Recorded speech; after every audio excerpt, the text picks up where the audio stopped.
Welcome everybody to the Old Man Ranting from the Kitchen. Today's show I'm going to be talking about the effects that transgender people are now having on our society and how one individual looks at, a very traumatic situation that occurred at a YMCA. Have you ever been thinking about how health affects your daily life? Do you feel a little sluggish lately, tired? Maybe you are fighting from sinus problems, back pains, aches in your fingers and bones. The time now is for you to think about your health, especially in the wintertime, when we need special vitamins and good nutrition to build our bodies. I know I check with Dr. Troy Munson at Infinity Whole Health. Dr. Munson talks about nutrition, vitamins, and chiropractic practices that can change your life. Check his podcast out on Revealing Wholeness. You can find it on Spotify, iHeartRadio, or your favorite podcast platform. If there's a subject I can rant and rave about, this transgender thing, I can rant and rave about it all day long, and hopefully somebody will hear me. But just recently, I was, going through the old news and checking out things to see what's going on in the world. Because, hey, when you're stuck in the kitchen, you got to have something to do. And, of course, I ran into a sound clip that, to me, was horrifying. This is about the experience of a 17-year-old woman who found a man in the YMCA's shower room, woman's shower room, that is. And before I go on with my rants, I want you to hear exactly what she had to say about this horrifying experience.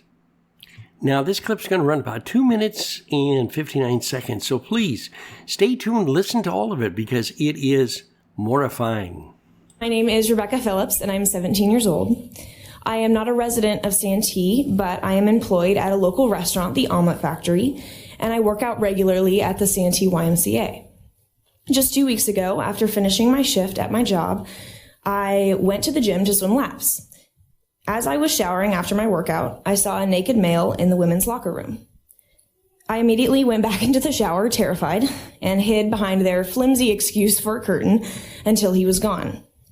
I ran into a bathroom stall to change as quickly as I could, organizing my thoughts to share with the people at the front desk.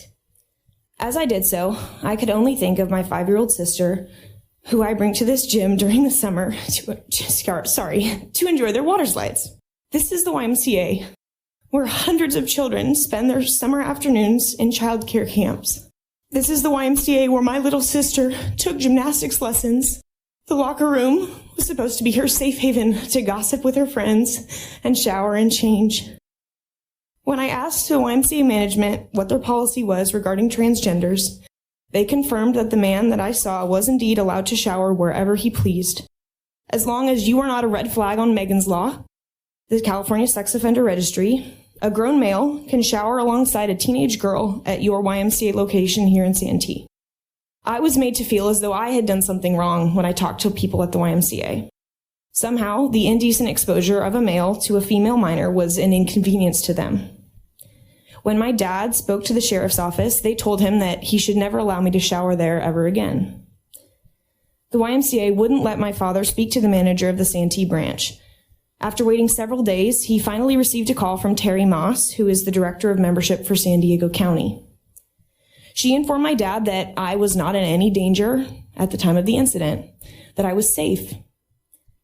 But I ask you this. I'm assuming all of you either have a wife, a sister, daughters, or granddaughters, or are a woman yourself. Could you knowingly send an underage girl into a room where there was a naked male and say that she was not in danger, that she was safe, or more importantly, that this was right? The fact that we are now tailoring our privacy policies and bathroom laws around transgenders, ignoring the blatant threat to safety that this poses, is obscene. The safety of children, girls, is on the chopping block. And this issue is not unique to one political party. Both Democrats and Republicans whom I have shared this story with have all been equally disgusted. So I implore you all to take action. With great privilege comes great responsibility. I don't know how I could put it in any better words than what this young lady has just spoken about. But it's time that we start looking at these things. It's going to start affecting our local communities. And in the back of my mind, I've always had high respect for the YMCA. They've done some wonderful charity work in many communities throughout this great country. And to find that they're having this type of attitude in a YMCA about transgenders, it is appalling.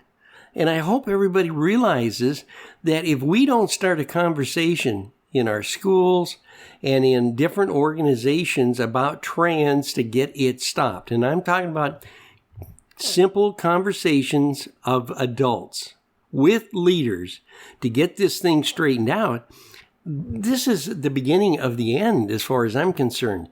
I don't want my grandchildren, male or female, being in a restroom that is opened up to transgender activity. I just don't want it.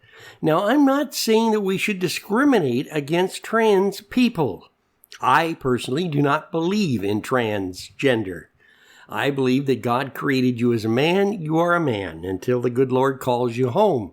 If you are a woman, which is a marvelous thing to be, listen to me. You are one by birth until you're called home. But hey, we've got science and all this, magic wizardry that has caused what I concern everybody about, which is transgender. If this is your choice, however, then that is your body, your life, and the way that you will look at society is in your ballpark. You shouldn't be discriminated against.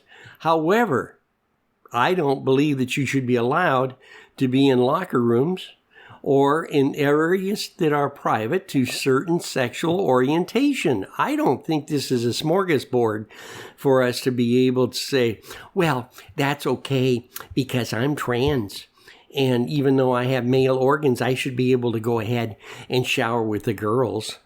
I think it's wrong. I think it's absolutely positively wrong. And, hey, I'm ranting from the kitchen about it simply because here's where it starts, at home. We've got to talk to our kids and start a whole fresh attitude, starting a conversation with your youth about these things. Unfortunately, the schools have stuck their face into the operation now. And in some schools, I'm scared to death of what their counselors are telling kids. And we'll have a show on that very shortly about a situation of a lawsuit down in California. And by the way, California seems to be the liberal kingdom of sexual, I don't know what you could call it to come think about it. But there is so much change in this world today that our kids need to be brought up with the home values. And I know what you're going to say. Not the home values of 40 years ago. You're out of date, Mr. Lee. No, I'm not. I'm not out of date at all. I think you could go clear back to the cavemen. Yeah, cavemen and cave women and cave children. And I think that you study that, you're going to find that even though they were pretty cruel and crude in the way they lived, they had male as a male, female as a female, children are children, and had a basics of what respect was about. Maybe it was a lot cruder than today. But just because we have computers taking over the world, piece by piece, and liberal politicians that are definitely needing to sit down and be psychoanalyzed by somebody that has normal abilities and looks at common sense as common sense, then we're going to slide further and further. Every time I read a story about a young child that's 6 or 7 years old, a boy played with a doll. Therefore, we must immediately find a therapist that can work with this child because little Johnny played with a doll at the age of 6. That must mean he's a girl. And we've got to do something as parents. Or Johnny goes to school and all of a sudden the counselor notices that Johnny does things that, that kind of is a girlish type attitude. Oh, I'll bet you it's a girl, and we should get involved immediately with counseling, but don't tell the parents. And what we'll do is we'll get Johnny into Alice. What's going on? First of all, kids don't have an opportunity to grow up anymore. We've got so much crime and garbage going on that we can't let kids go out and play in the yard and be kids anymore. We have to watch what they're doing.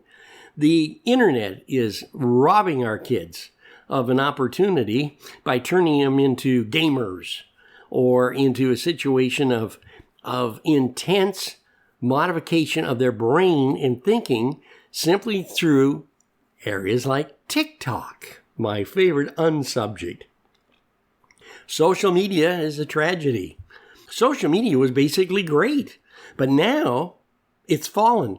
And the only way it's going to get up is by all of us starting conversations and going back to the fundamentals of raising children at home by the parents. We don't need to have these situations pop up. And with the trans, what I call fever going on now, it's more incredible. Do I believe that trans sexual change of sexual personas in individuals is great for sports? No, I don't. I believe if you're a man and you're a man swimmer, you should be in a man swimming competition, not a man changing into a woman as we've already heard about just recently. We don't need to go back to those individual contests of yak yak. We need to just set the rules down and say, okay, your birth certificate says male. Therefore, you're male. Therefore, you go into a men's restroom. Therefore, when you're at the YMCA, you go into a men's restroom, a shower room. You are a man, period. And that's the way it should be. Or you're a woman, and there should be no cross of the lines. Privacy, respect. We need to have a conversation and get that back on the table. And as parents and grandparents, we need to watch our kids, and our grandparents need to participate, get involved. If you see something sliding, make note of it, talk about it, bring it to the good old kitchen table, and have a conversation. Well, that's what old man's ranting about the kitchen today, and I hope that you'll take time to listen to all 2 minutes and 59 seconds of what that young lady had to say. Because in my book, she's a hero, and she has a point that needs to be justified. My message to the YMCA and that organization, all these years you've done so well. You've done so much to our communities and been such a great, enthusiastic, and powerful way to help our communities grow.